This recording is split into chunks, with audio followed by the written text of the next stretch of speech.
Hey sis, hello, hello, and thank you so much for tuning in to another episode of Hey Sis Coffee and Conversation. I am so glad that you've decided to join us today.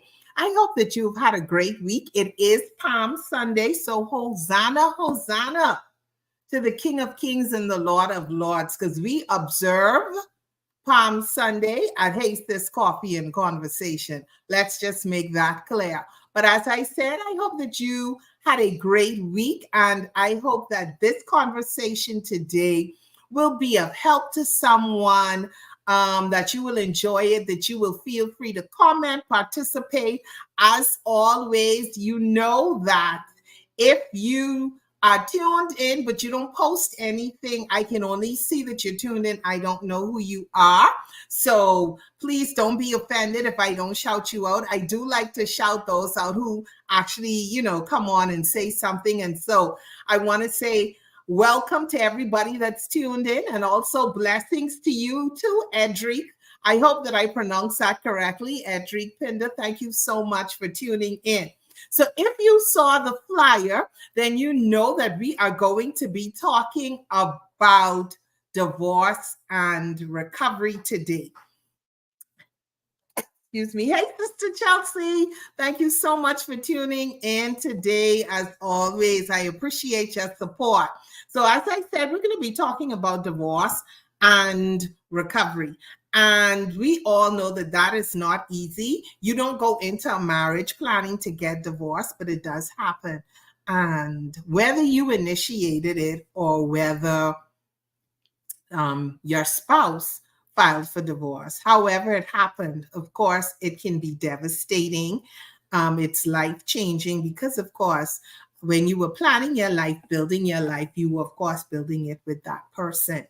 And then to have that change, of course, we're going to talk about that and how it impacts you. And so I'm so excited to have both of my guests on. You will be familiar with Sister Stephanie Burrows, if not from Hey Sis Coffee and Conversation. But child, listen, you are familiar with her from Marriage Matters. If you listen to Dove, you've heard her voice. And then she also posts as well, and she works arm in arm with her husband. It's beautiful. It is beautiful. But we just have her on today, and she is going to be lending her expertise, as always, to the conversation. She is a relationship and marriage counselor. And so if you are tuned in and you feel like you need to speak with someone, definitely before this ends, we will, of course, post her contact, and you'll be able to reach out to her. And so we have her, and then this is a first-time guest, but I can tell you, having had a conversation with her, I'm going to figure out a way to bring her back on the show, because I don't know if it was just me, but we immediately gelled. We hit it right off. Our introductory conversation was almost an hour. And I just was so blessed and so grateful to be able to have this conversation. And so we have also joining us Venice Russell, and she's going to be sharing her journey. And I want to say on the ox right from the very beginning that thank you, because it's not easy to share these stories because they are personal. But she's put that aside because she really believes that it can be a blessing and a help to someone. And so I want to say thank you to her right now, for just having the courage to tune in and to be able to share her story. And so, sisterhood, please help me welcome Miss Venice Russell and Miss Stephanie Burrows. Welcome, welcome, ladies. Welcome. It's a pleasure to have both of you here. Thank you. Thank you. So we're going to get right into the conversation. Those of you who've tuned in, if you know someone who may be going through it or have gone through divorce, or going through it, they may be legally separated, whatever, reach out to them, ask them to tune in. We're going to be talking about it because we really want to help as much as we can. So we don't just have our conversation to talk. Our aim, whatever we talk about, whatever we discuss, it's someone. And so this conversation is no different. And so, if you know someone that you believe would be able to benefit from this conversation, please ask them to tune in. We are live now. We are live on Facebook. We are live on YouTube. We are live on Instagram. We are live on LinkedIn. So they can't even tell you, well, I'm not on Facebook. I tell them no problem. We have several social media platforms that they're able to tune in. So we want to encourage them to do exactly that. Okay. So let's get into the conversation. We're going to be starting off with Venice. Venice, I'm putting you in the hot seat. Listen, don't let me start you off, right? I believe Pratt and Mahalia, thank you so much for tuning in. But let's get right into the conversation. And so we want to talk about it. Now, Venice, let's start because you look young, right? So I write in your business. How old? I write there, right in your business because you look young. How old were you when you got married? I was 21 years old. You were 21 years old. Okay. All right. So that is young. I'm not saying anything other than that is young. And only because I was 21 when I got married as well. Yes. I was 21 when I got married as well, right? So you got married at 21. Now, was this someone that you knew a while ago or, like you had history? Or was it someone you kind of just met through wherever, whether it was church or work or whatever? Tell me how this relationship started. Okay, so we went to high school together. At the time, I wasn't into boys in high school. He chased me, was after me for a long time, all during high school, and I didn't give in until after high school. Okay. So you two started dating after high school. Yes. And then how soon after dating would you say that you two got married or started talking about marriage? That. Okay, so 18, we started talking 18, 21, we got married. Okay. All right. Okay. And so you're married now, you're building a relationship with this person.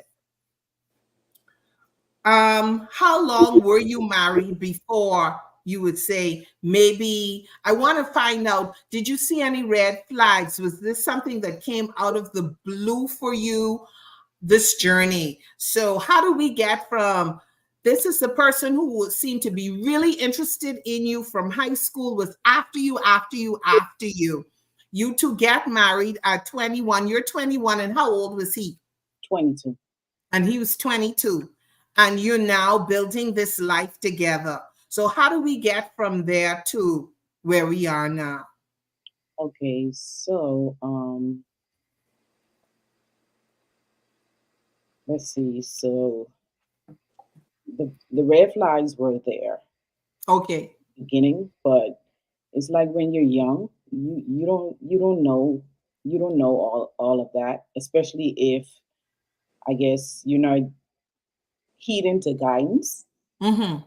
Because you have people that may be telling you don't be into that person or give you the go or not. But if you following your flesh and you're just doing what you want to do and you think you know what you know, but you Right. don't know anything, and you have people, you have your parents maybe telling you no, and Mm-hmm. you're like, well, this, like I say, going off of flesh emotions, yes, this is what I want. Right. Just You judging them, you don't know them, and right. I know them, but see, Right. what I've learned is I feel like parents should, especially coming from Caribbean parents, you know how we were raised. If I tell you no, if I tell you something, you do what I say. I say no, so Yes. and they don't give you no explanation on Right. why the no. And then let's be honest, if you really care about that person, if you are interested in that person, And people are saying, unless it's something really egregious, and people are saying, boy, I don't really see that, man, you rebuking them. They come for me with this negative talk. And even if you see, the thing about red flags, sometimes you don't think that they're red flags. You just maybe think to yourself, oh, this is something that we could work through. You're not thinking that it's going to lead to something else. You're thinking, well, we could just work through this. Everybody have their issues, and so this is just something that we'll work through, right? So there's all of that. That's why the saying, what is hindsight is 2020. You're looking back, you think, okay, but when you're in it, I think it's difficult sometimes to see everything, and then even to when you even if you don't see it, when you're told it, especially if it's by your parents or somebody, you automatically reject that because you feel like they don't understand. Right. Right now, am I right? I'm gonna ask the expert here. Am I right when I say this? Is that the case? Yes, many times, as she said, growing up with your parents, there's no explanation. You just take my word and you just obey for what I say. And so a lot of us grow up with that. And sad to say, some of us are trying to bring up some of our children like that now, but we really need to give a little bit more explanation or allow our children to express themselves and explain themselves, but in a respectful manner. Yes, yes, I agree. Mhm. And Exactly. and So that now you're in the marriage and you're going along. Were there anything was did okay, what I want to know is how did that when your husband says that he wants a divorce, was that a shock to you? Was there something leading up to it where maybe you felt as if, you know what, we may end up getting a divorce? Did divorce, until it happened, did that ever enter your mind? yes, it wasn't a shock because I, from the start, the red flags that I've experienced, well, the red flags that were there from Jump Street, whether I knew it was red flags or not, it how you start is how you're gonna end. So going back to answer it correctly, going back to Mm. high school, even though I didn't give in, like hindsight, looking at it, this was a person who was all over the place.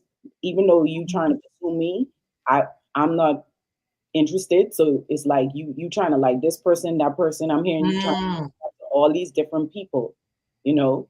So I didn't know it back then or put it together, but now that I look back at it, that's a red flag because nobody would be interested in everybody. You're not attracted to every single person. So if you're attracted to, if you try, you telling me you're attracted to all these different people, then you're all over the place. So Right. so in the marriage, that's what I was experiencing, and that caused the end of it as well, you know, Okay. because you're all over the place. You still that's character. You still you trying to like you married. We got married the first week, and in the first week, I catch you about to sleep with someone. So this has been the pattern throughout the marriage. Okay. The cheating or you all over the place. So yeah. Right. And it's interesting how and what you said just now, that even when they were pursuing you in high school to say, I'm so interested in you, I want a relationship with you, and you weren't giving in. It wasn't as if they were only focused on you and saying, well, okay, I'm going to wait until you're ready. They were also pursuing other people. So it's almost like, and I don't want to put words in your mouth, like whoever give in first. That's right. Whoever entertain you, you would entertain them and move on, all over the place. So yeah, it was quite evident that you could end up divorcing, going through Mhm. it, but I respect God, and I respect covenant. So I was in it, to win it, and I valued being married and my marriage, and I stayed and for even though you could see it's unhealthy, is you it's like a seesaw, you going back and forth, up and down, a lot of emotions. One minute you appear to be like you into your marriage, but then the next minute you're not. And I feel like it has something to do also with a person's mental capacity and their character. Mhm. So character is everything. I would say to people, and I would always, I would advise people to look at a person's character, but because the character doesn't lie, you know, and yeah. So I want to ask Stephanie this. Venice said something, she believe in marriage, she believe in covenant. She's a Christian. And do you find in your experience that even when you're in a marriage, and especially if you two are believers, or if you are a believer, you are a Christian, and you're going through these things and it's like your partner isn't working with you, there isn't any real change, but you still hang in there. Do you think it's because of the Christianity that you almost feel like you have to keep trying, that you cannot say, you know what, this isn't working? Yes, a lot of times it's our background and how we were taught, or also our religion, what we believe in. And so when we search scriptures, or we say we are Christian and we want to live by the scriptures, most women would say, I do not want a divorce, but I'll hope as time goes on that he would change. And so you're always looking for changes, and any little change you see, you try to hold on to say, maybe this is it now. He's getting serious and he's changing. And then you yourself trying to please him, you're going out of your way, you're trying to make the effort in bed, financially, even asking him questions sometimes. What else can I do to satisfy you, to cause you to stay home, to cause you not to look at another woman? And then sometimes you begin to blame yourself. What's wrong with me? Why can I not keep him at home? Am I not adequate enough? Is he not satisfied sexually? Is he not satisfied with conversation? Is he not satisfied emotionally? Why is he always looked as though he's on a search? And here I am trying my best, looking like every other woman, and sometimes even much better than the women he is playing with. So why is he not staying home? So you stay there trying your best to satisfy, to please, and then hoping that God will change him through your prayers, because you're also praying for that. But I'd like to ask Venice a question, if I may.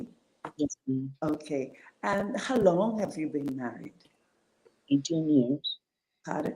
18 years. Oh, he was married for 18 years. Yes, Are ma'am. there children involved? Yes, ma'am. Two Oh, two girls. children involved. So, yes, that must have been really hard after 18 years.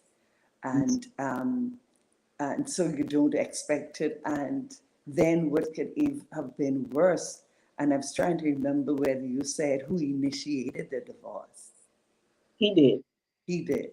Okay, so you was there hoping that things would change and hoping to keep your marriage together, and here you were presented with papers, and that's devastating in itself for any woman who is really trying and would love her marriage to make it, and then to be presented with uh, with divorce papers. And sometimes too, people could be so vindictive, a spouse, and it could be a man or a woman, and they would present you on those papers on your birthday, on Valentine's Day, on Christmas, on Mother's Day, anything that is significant, so that they can just feel as though they are being vindictive. They're just Yeah. being vindictive to do that. And that even hurts more. Yes, ma'am. And just to add on to what Laverne asked you, there is a scripture that I was holding on in, I, if you want to say in the middle of my marriage and going through, was it's a scripture in First Peter chapter 3, I think it is, where it says, "The husbands will be won over by your conversation." So I was Mhm. holding on to that, you know, and I want to say that God's word never changes. It will not return void. There are people that are praying for their marriages, and some people it have a different story where, you know, the person changed and turned around. There are stories like mine where I'm fasting, I'm praying, I'm anointing. I mean, everything, shoes, Everything you, everything, anointing everything, and it's nothing happen. It's nothing happening. It's nothing. It's not changing. If anything, it's getting worse. I want to mhm. say that it's not God's fault because God is a man that he should not lie, and he's not a genie in a bottle, you know. So a lot of times we're praying amiss. Mhm. Let me go I, back for context. Along with um, back then, this way before I entertained him, I heard an audible voice. I was not saved at the time.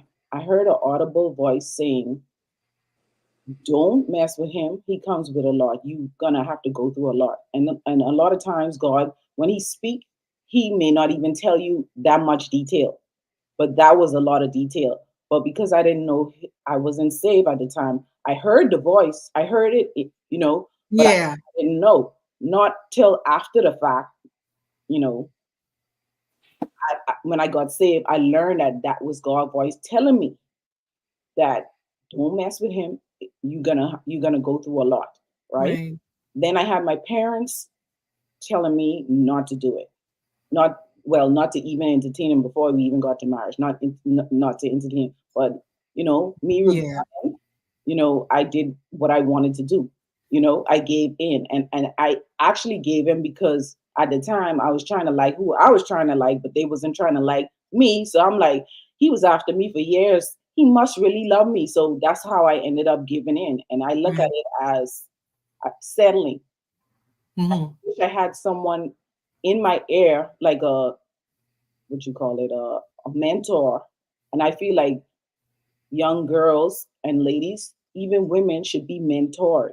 You know, Yes. I had someone in my ear to say, "Venice, girl, you young, you need to pursue your goals and dreams, and align yourself, find out who you are, your purpose, and once you find that out, that person with the right person that God have for you will align with you, you know." But I didn't have that at the time. But I still feel like I was wise at the time, because Mhm. I was always, even before being saved, I was always a moral, moral, Person. where I come from, my parents, they taught me morals and principles and a standard. But I was led astray a little bit by my own of my own. But if Right. I feel like if I had that someone in my ear encouraging me in the right way, I probably wouldn't have given into that and be, so Right. And so, so sorry, and I wanted to also say something, point out something too, that you talked about how you were praying and fasting and anointing and quoting scriptures and doing all of these things. And but I firmly believe, and Stephanie, you could chime in as well, that God does not force himself on someone. People have to recognize that they want to change, right? They recognize that they need to change and then they want to find out, how can I change? But you could be doing all of that, but if that person doesn't see where they need to change, or that person doesn't see it, that what they're doing is wrong, or they don't feel like there's an issue, or maybe they're looking for an out, then it may end up the way the way it ended with you, right? Because God is not going to force himself on that person. right, We have to make that decision. We have to decide. yes, So, to make that choice to say, my marriage is important. I want to work on my marriage. I want to refocus myself. I know I did wrong. I want to humble myself and ask for forgiveness. And not just ask for forgiveness. I walk in forgiveness. I want to change. I think that the person has to come to that place where they recognize that. And so if they don't come to that place, then you don't see change, right? Personal choice. It is a Personal personal, choice. intentional choice. And So, you have to want that for yourself.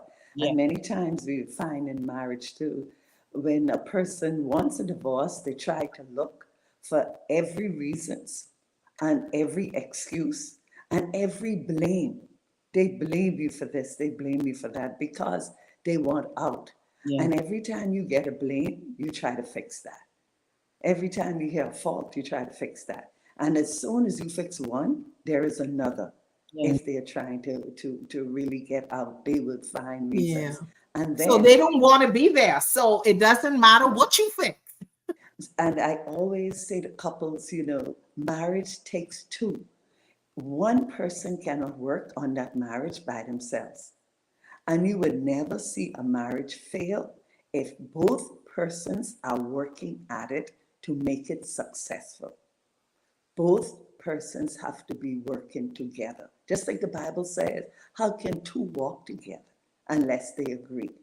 You are going in one direction, I'm going in the next. I'm trying to blame you and find all faults with you because I want out. And then eventually it starts to play on your mind. And I would even hear women saying, gee, I must be crazy because now he's making me feel as though I am crazy because he says this and I try that. And sometimes they would say things to you that you lied and you know it was the truth. And you come to find out, oh, that must be a liar. I must be not, didn't hear it correctly. It goes that far to even play on your mental being. So even when you see it getting like that, you really need to check yourself and take a step back. And like she said to all of us, I always like that word, Laverne, that mentor. I don't believe we as women mentor each other enough.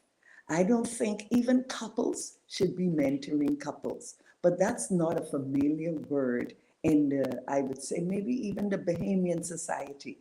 We don't think about it that much because sometimes somebody may say that I'm not good enough to be a mentor. And then the mentee is looking to say, who's the perfect woman for me to look for as a mentor? And then there's no perfect person. No. And another thing I always say, and I've said it on your show before to Laverne, I really wish we can put a ruling in the Bahamas to have counseling before marriage. And I'd like to ask Venice, did you have any counseling before marriage or how much? No, I didn't. Yeah, no counselings because with a counselor, that's a third party who can bring out some things that you have probably not thought of or have not seen. But even if they bring it out, that doesn't mean that you don't get married anymore. They just bring into light some challenges that you might They need to encounter. work on. Right. And So so maybe, you may put the wedding off a bit. It may not be that you break up, right? It may no, just mean that we both recognize that there are some things that we need to work on so that when we go into our marriage, we are going into our marriage as two healthy people, yes, yes. right? And I think sometimes we fear counseling because we feel like if I go to a counselor, they're going to tell me I'm wrong or everything is wrong. And we don't want to hear that. But sometimes, even if they tell you that, sometimes that's what you need to hear. Yes, we don't want to hear the truth. We're No, afraid it might be revealed. Something in right. our background, something in our personality, some habit may come out that I did not want exposed at this time, especially with my to be wife or my to be husband. And so, yes, a lot of them are afraid of the counseling because of that. But I push counseling. I really Yeah. feel that that should happen. But Um, 100%. I'm in total agreement with that. mhm, Dennis, I mhm. want to talk now about, before we get into, because the next thing I want to ask you is, tell me where were you emotionally when your husband, excuse me, then says to you, hey, I want a divorce. But before we do that, I want to say, of course, again, thank you, Claudine Pinder, for tuning in. Thank you, Sharon Russell, for tuning in. Natasha Williamson McKinsey is saying, my beautiful cousin. So is Shantarise saying that's my friend. They're sending shout out to you, Venice. And so I just wanted they're tuned in on Instagram. And Jana Taringa, I'm sorry if I butchered your name. I tried. And Sweet Pen 60. So I wanted to thank them and then give you those shout outs, let you know that there are people who are tuned in and they are supporting you. So let's go now. Your husband says, yeah, husband at the time says to you, I want a divorce. Where are you now? Where were you in terms of, and I'm not talking physically, but emotionally, mentally, when you hear, hey, I want a divorce? Did you take him seriously? What were you going through? What were you thinking about? Thank you so much for tuning in, Brenny Cooper. I took him very serious. At that point, I was very tired. I was very drained and tired spiritually, emotionally, physically. I was tired. So at that point, even though I still wanted my marriage, but I knew, even before he said it, I said to myself, you know what, Venice, this is too much. This is too toxic. You can't continue on like this. It's not healthy for you at this point, and it's not healthy for your girls. But God knew that I guess I didn't have the strength to do what needed to be done. So he allowed him to come and do it, So yeah, I was drained. I was drained emotionally, and it was unhealthy. It wasn't a good example being said from my girls. Mm-hmm. I was just drained. Yes, I didn't want the divorce, but at the same time, I know um, when you have no when the dis when the respect is gone, when the trust is gone, is violated. you know what do we have? We don't Right, have anything. What are we doing? you know right. Are you just holding on to it to just say, I'm married? yes. so Mm-hmm. so yeah, I was at that point, I agreed, and I was just tired. So Yeah. it's nothing else I had to give. I had nothing else to give. you know Okay. I gave my all. There's nothing else I could give. So Mm. Did you battle feelings of failure, did you ever at any point think to yourself, I just failed, or you felt embarrassed with any of that? I know that you said at that point it was like this was enough, but did you battle those feelings at all? Feeling inadequate or feeling like, hey, why couldn't my marriage work? I'm so embarrassed now that I'm at this juncture where I'm facing divorce. well, because I know who I am and whose I am, and it was God who carried me through all of the mess. It was me and Him. He gave me Exodus 14:14, and I stood on that. I will fight for you. You only need to be still. So me being empowered through Christ, I didn't feel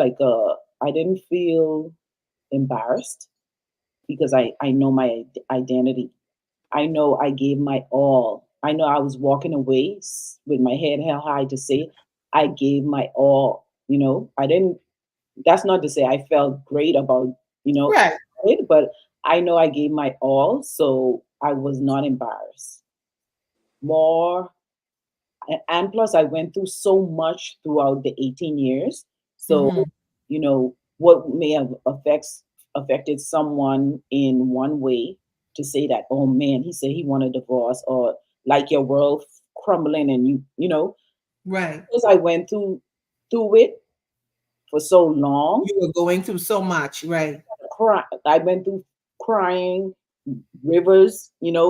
I went through so much. So at the same time, even though this is something major you're saying to me, yes, at one point I felt a bit anxious, like anxiety. Like I did Yes. have an anxiety attack Mm-hmm. once with my cousin on the phone, and she, kind of talked me down. But I guess it's the initial shock of it Right. all. So But let me ask you, just pause right here. The anxiety attack, did this happen after he said he wanted a divorce, or this was leading up to? after he said he wanted a divorce, Okay. And why do you think you had that attack? Like was it just like the reality of it that yeah, I think this it is was, happening, yeah, you know? yeah, I think it was the reality of this is about to really happen, you know? And the finality of it. Yeah. And Yeah, like this is my marriage is really ending. right. And This, the this, unknown, going to channel the unknown, just all of that just hit you, at once. So yes, yes. Yeah. And Laverne, too, we also do pre-divorce. People who are going to get divorced come to counseling to hear how you can go through it smoothly, especially when you have children who are involved.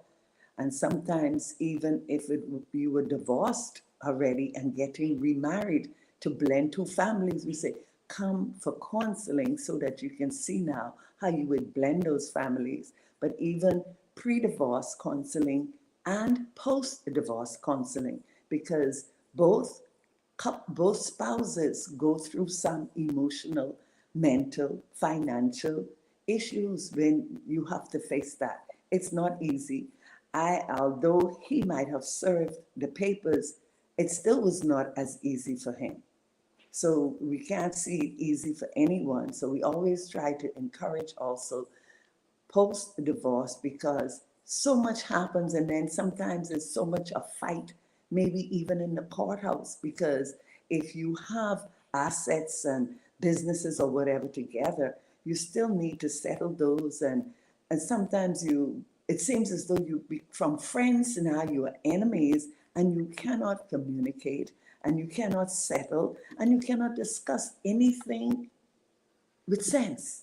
It seems like, and for discussion, an argument occurs. So that's why we also encourage post-divorce counseling, and especially when children are involved, because the children even feel it and are affected a lot.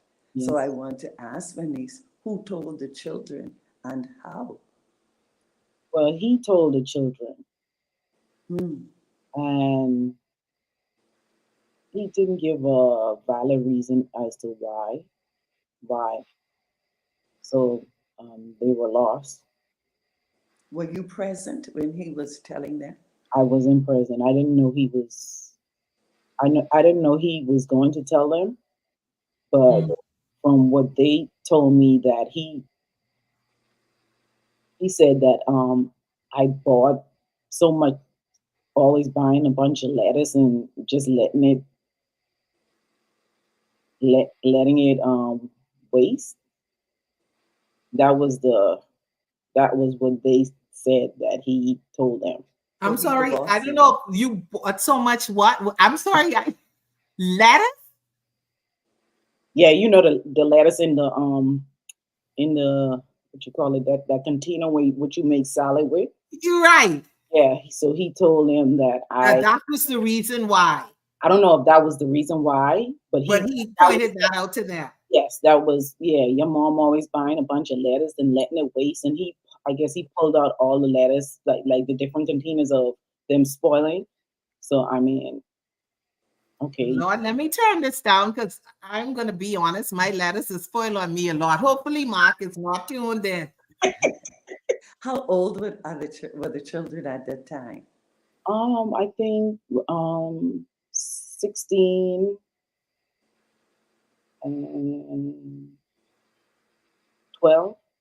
Okay, they were old enough to fully understand, and the fact that they could say that to you is because that stood out to them as a sore thumb. Yes, Daddy is divorcing mommy because of their Lettuce. letters. Right, right. And they remember that. That's the one thing they remember to That say to stood you out to because them. it did not add up to them. It And just didn't make sense. in fact, the youngest one tease me sometimes and say, "Mom, you don't buy too much lettuce because you know what happened. So yeah." Wow. Yeah. Wow. Wow. And how did you? I know he was the one who told them. How how did that, going through this process now of divorce? How did it impact? How did you see it impacting your children? Well, it's not good. It's first of all having them. We were married, so we had them inside a marriage. All they know is he and I. you know, Right. and also we live in the States, so we're not. They weren't raised around family, so it's just me and him. That's all they really know.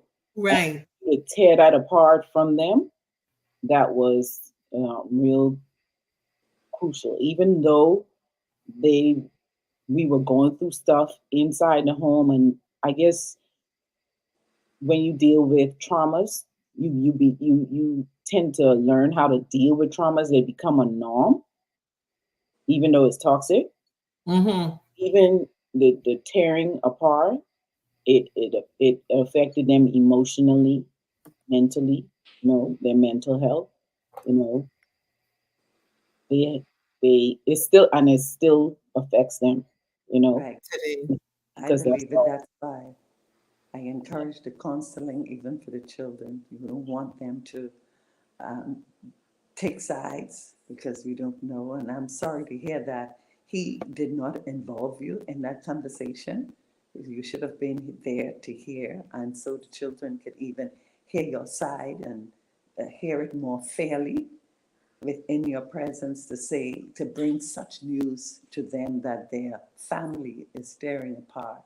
And if it is girls involved, now they feel as though they're losing a dad and the father figure and the man and the security and the provider in the home. And if it's a boy, now who is his example? Who does he look up to? Who's there to train him and to help him in his manhood?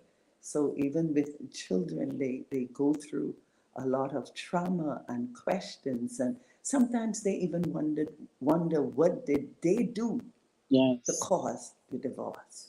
yes, Mm-hmm. And we have to reassure them all the time that it was nothing. Nothing that they did. Right. That's why again the counseling is important. So And I like, Stephanie, the fact that you brought up the pre-divorce counseling and the post-divorce counseling, because we think, well, okay, I got a divorce. We're divorced. Why do I need to go to counseling? Because we only think in terms of going to counseling, maybe to try to help to preserve the marriage, not recognizing that you've gone through divorce is the trauma, divorce is the loss, right? And you have to grieve that. Now, I'm not saying that you want the person back, but whenever you lose something like your marriage, whatever, there's a grieving process. There's things that you have to unpack that you need to be able to look at. And that is why it is so important, again, like you saying, to make sure that you get counseling.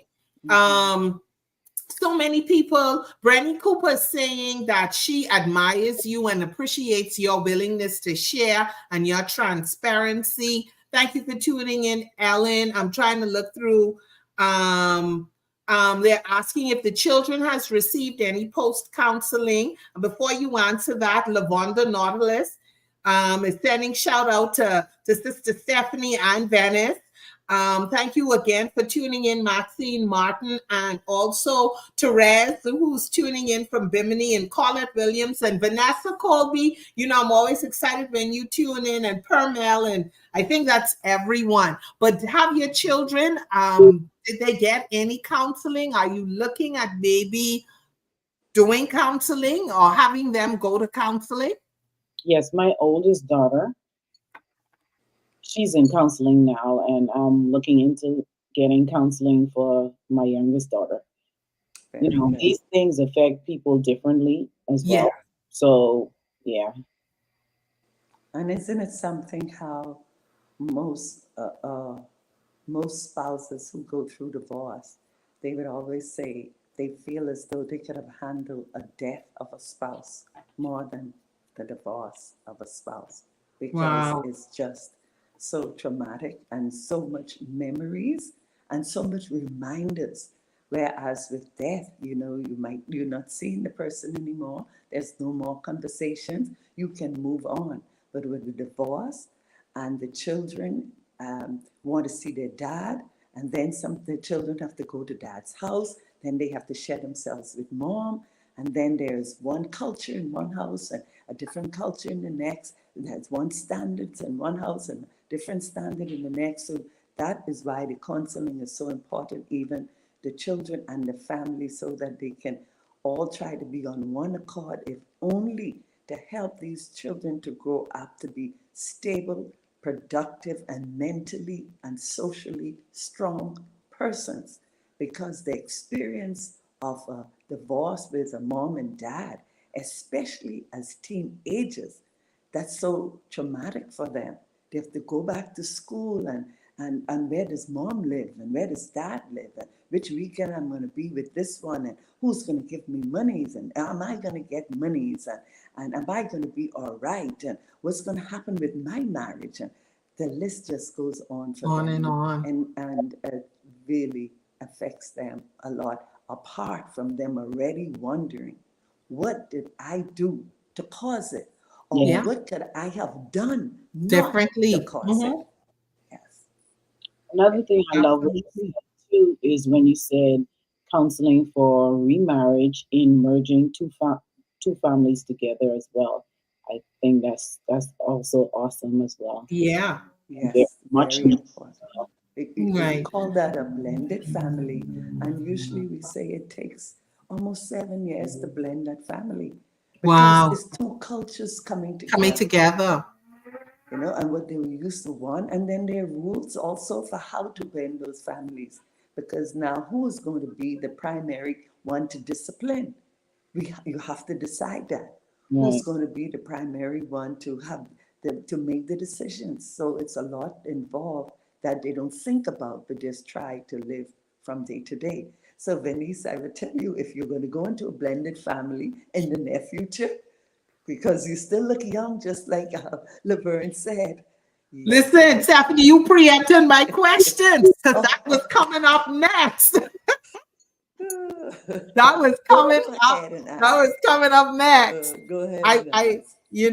so I wanted to know what are some of your takeaways to going through this entire experience. And I promise, guys, I'm gonna read the comments. I will read your comments. I see them and I will read them. Um, what would you say was some of the greatest takeaways? And do you think that you would ever get married again? But we'll start with the greatest takeaways first. Okay, so takeaways. I would say get to know a person and their family. See what type of family they come from. Because you are a product of your environment. And I would say two things. Every family have something that in their family that they battle with. You have to see if that's something that you want to, you know, Take on. yeah, take on. Good word.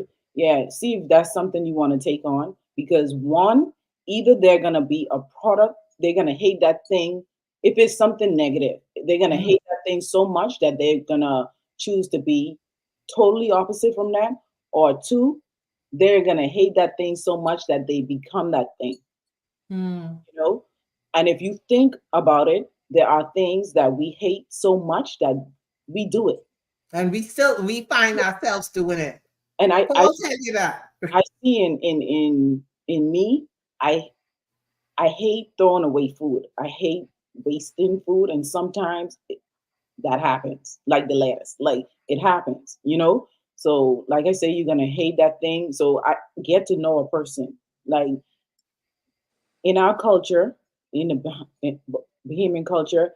I don't think we know how to the steps of dating, what dating is. I've never heard that before, like what it really entails.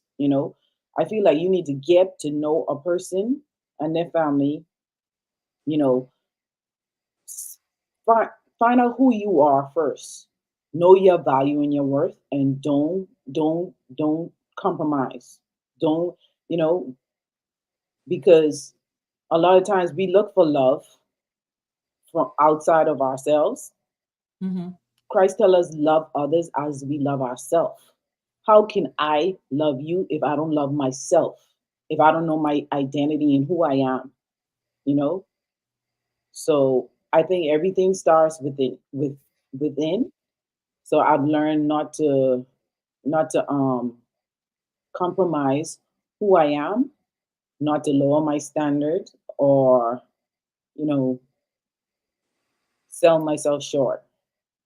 So I mean there's a lot of things I could say I've learned. I Yeah. believe it. I believe it. Yes. And you see, then we have to recognize too the two cultures and that are trying to blend.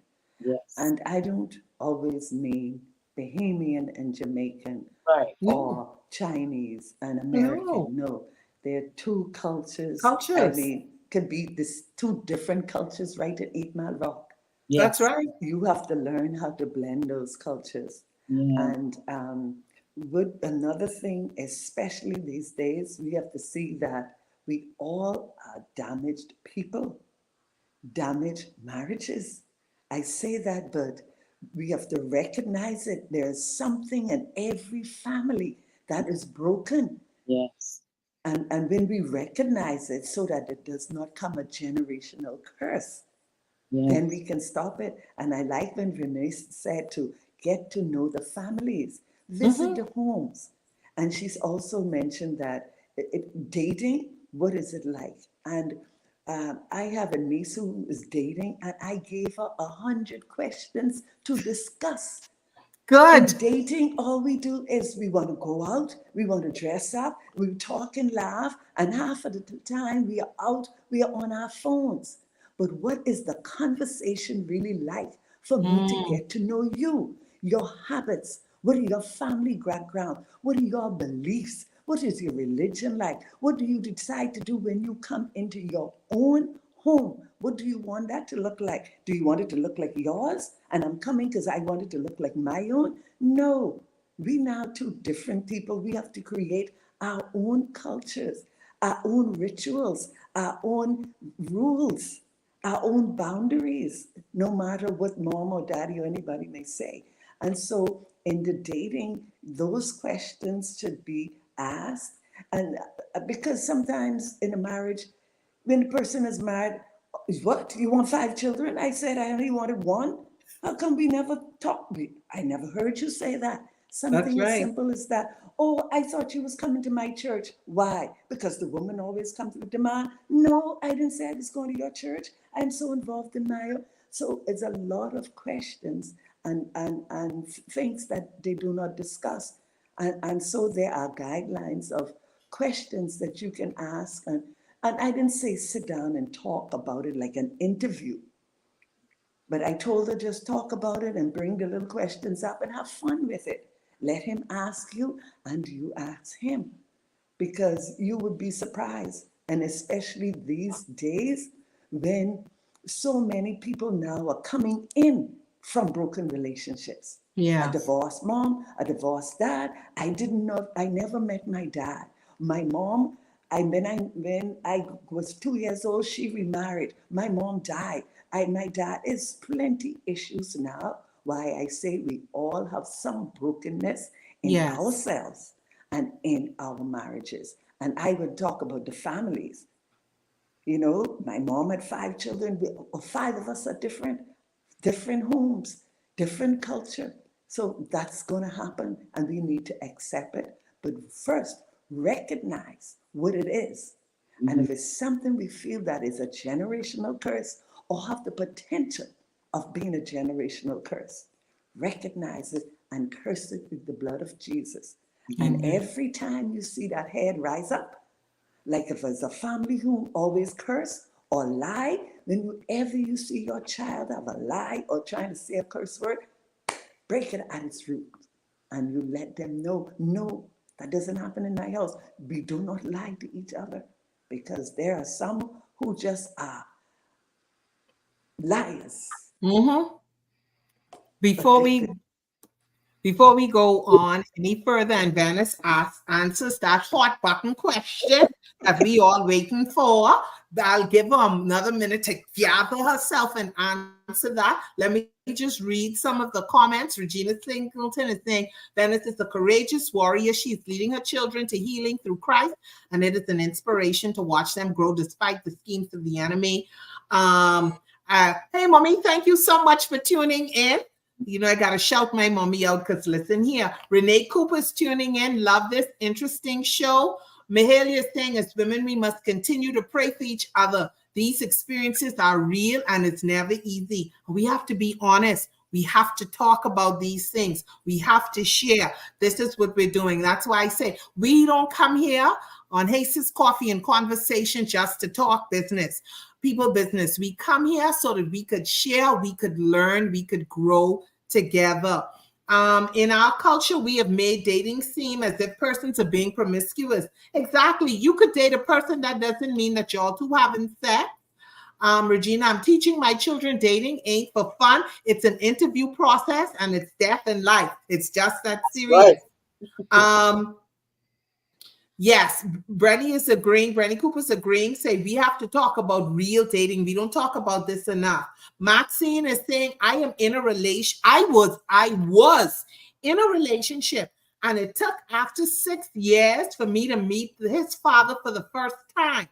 And just from a conversation with his dad, I said, I am not marrying this man because he's just like his dad. And I walked away. Let me tell you that take courage, because sometimes we look at what we've invested and we say, man, I put so much time into this. 6 years, we're going to have to figure it out. But guess what? That was courageous for you to recognize this is not something that I want to be a part of. I don't see any change taking place, and it's better for me to walk away. Mahalia is saying, thank you, Mrs. Burrows. Your wisdom is definitely appreciated. Renee is saying, I need to start dating my husband. And Sharon is saying, girls and boys should be taught about dating and the expectations. I agree. And so we have I'm so glad that people are commenting and really expressing what they are seeing happening. Shantiers, and I'm now on Instagram, is saying relationships where people value love. Natasha is saying dating is collecting data. And Natasha is also saying that Venice is a virtuous woman. Hurt people. You're right. And so that's why sometimes you got to step back and say, you may be the hurt person, right? You may have some toxic traits, because it's easy to just say it's all on the other person. But you may have some toxic traits that you need to work on. Now, Venice, I gave you a lot of time. We putting you back in the hot seat. After everything that you've been through and this road that you're walking and your lessons and your takeaway, are you open to marriage? Would you, if everything worked out right, would you get married again? You think you'd ever get married again? Yes, I would. I think so. It would have to it would have to be straight from the throne though. It would have to be straight from the throne. I've been through too much foolishness. You got to be right, you know. And Mm, and a lot of times you hear in society, the world, where they say, "Oh, it's not an it's no more good men out there." Well, let me tell you all this. Y'all can rest on this one, because God' word doesn't return void. He said that when a man finds a wife, he find it a good thing and obtain a favor from the Lord. That tells me that there are men out here, regardless of what's going on and how it looks, God have men on the earth who are worthy of being married to. We only need one man each. that's all. So Don't tell me what the world Right. or what's out there. You only need one man. You one woman. You just need that one good man. I mean, he is out there because there are men out here. There are men in this world living holy and righteous and wanting a virtuous woman. You just have to wait on the Lord and be of good courage. Stop worrying about your age or Mhm. on my clock and all of that. Don't worry about that. God have it. Just wait on the Lord. Just Amen. that time Amen. on you. Work on you. I love that. Work on you. Yeah, While you waiting, work on you. yeah, because mind you, when Adam was in the garden, Adam was minding his own business and working, He was fine. It was God that said he saw that he was lonely and put him to sleep and presented Eve to him, and he saw that it was good. So that's the same thing, you know? Don't just sit there waiting, y'all. Waiting. Work on yourself. Yes. Work on yourself because we all have stuff, like I said, that you need to deal with. Regina is saying we have to stop being afraid to walk away when we see the signs. They are usually there. We just overlook them, especially if sex has entered the dynamic because it forms a soul tie. Yes, thank you so much, Stacy, for tuning in. Thank you. I appreciate you coming on. As always, we out of time, over time. But before we go, I want to give Stephanie Burrows an opportunity. If there's anything that you wanted to touch on, I want you to be able to say it because we want to walk away with some nuggets here. Oh, first, I want to say thank you and express my gratitude to Venice. I mean, that is really so brave for her to be so transparent and to come online just talking about her experiences. And Venice, I'm sure you have made some other women courageous. And by sharing your experience, you have helped someone. And so I want to say thank you. And we need some more people like you. And Yes. my takeaway would be is try to find a mentor. Ask God. Pray and ask him to connect you to that right person who can lead and guide you and pray with you when trouble comes because Yes. it will. Yes, ma'am. Thank you so much. And Venice, your last words. You, I want to give you an opportunity to share what's on your heart that maybe you can help someone. Yes, ma'am. Okay, so I would say that we all need healing. So heal you attract what you are. So you don't want to be in a relationship where you're unhealed. You find a person, you're with this person, and then you have a encounter with God, and now you're healed, and now you're still dealing with an unhealed person. You know how can two walk unless they agree? That's unequally yoked. So to attract the right thing, because sometimes we be unhealed and then we want what is healed. That's Right. fair. That's not fair to the person who's healed. And if God is in it, God is not gonna present an unhealed person to the healed person, because He wanted the very best for that person as well. So I would say seek healing, find yourself and who you are, and so that you can attract the right thing, you know. Thank you. Thank you. I got some more comments. Venice, who is this? Venice, you did a phenomenal job. You helped someone today. I wonder who this Enrique is. Do you think he's a little biased? Just a little bit. That is her brother. LaVonda is saying part two is needed. Listen, we when Venice start dating, we got to bring her back on the show. Venice, we following your life. We got to be like, Venice, who you dating? How's it going? And I think that's a conversation. How do you date? First, Venice have to come. You You know, Yes. have to ask me godly for way. those questions.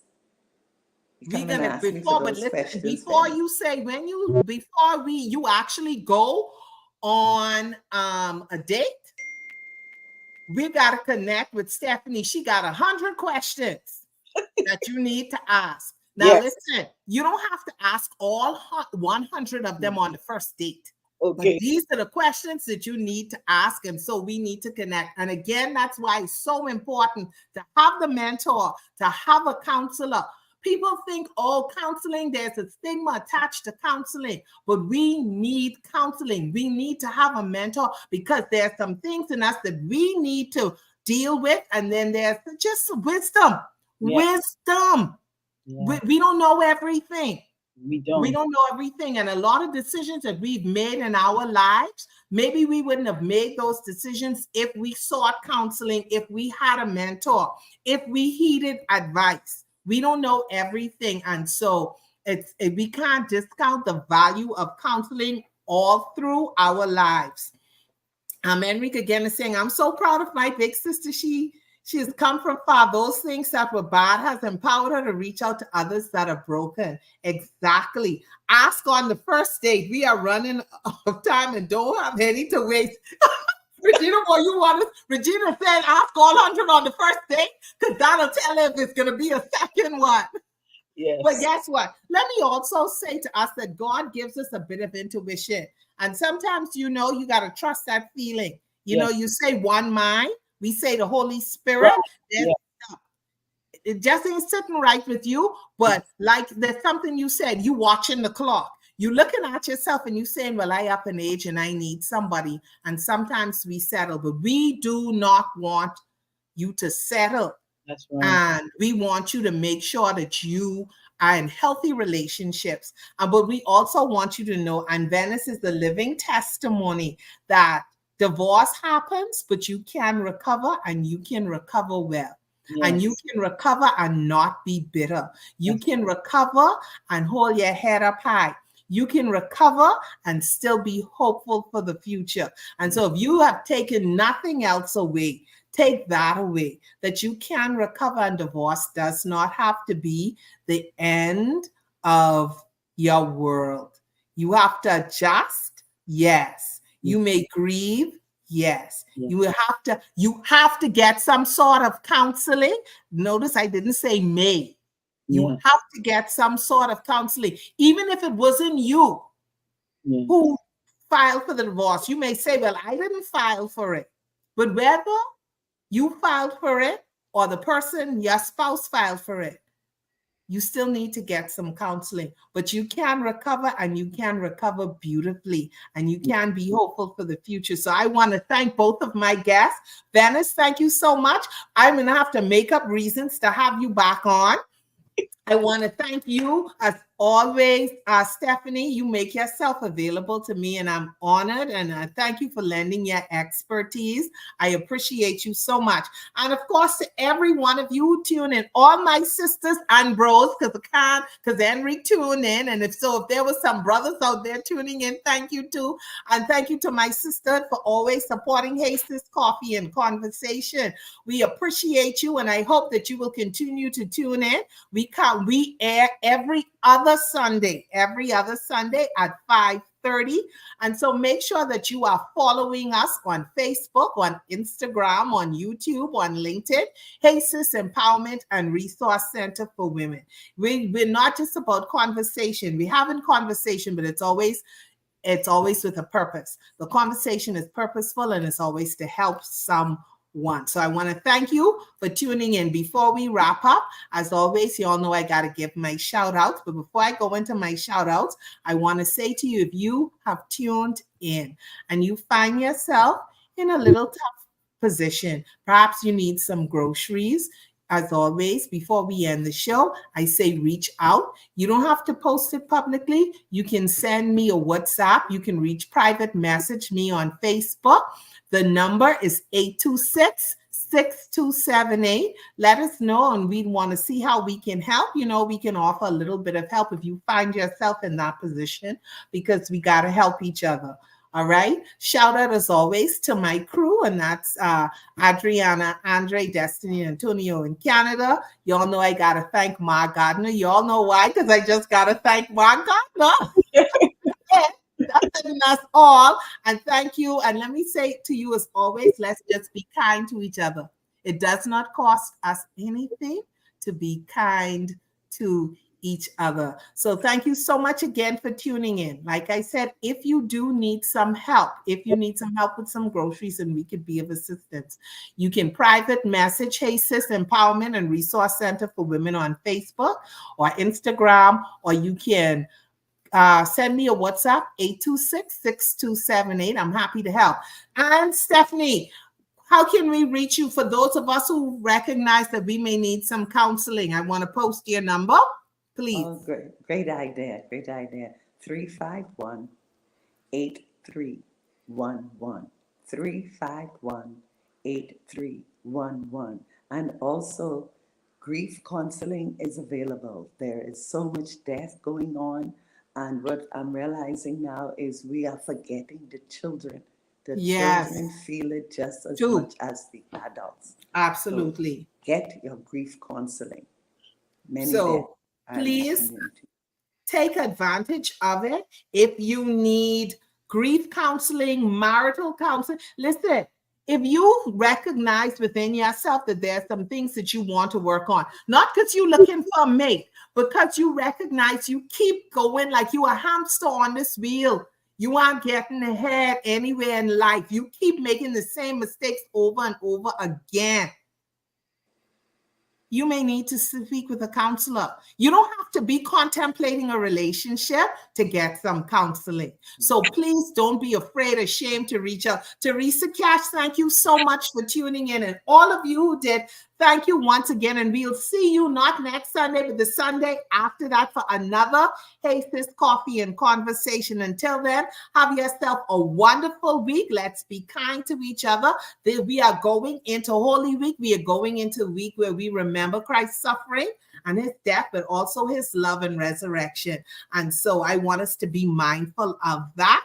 Don't take that for granted. Thank you so much again, Venice. Thank you so much, Stephanie. And to all of you, Annie, thank you so much for tuning in. I saw that you did. Have a wonderful evening. Bye, sisterhood. Thank you so much for supporting Hey Sis Coffee and Conversation. Goodbye.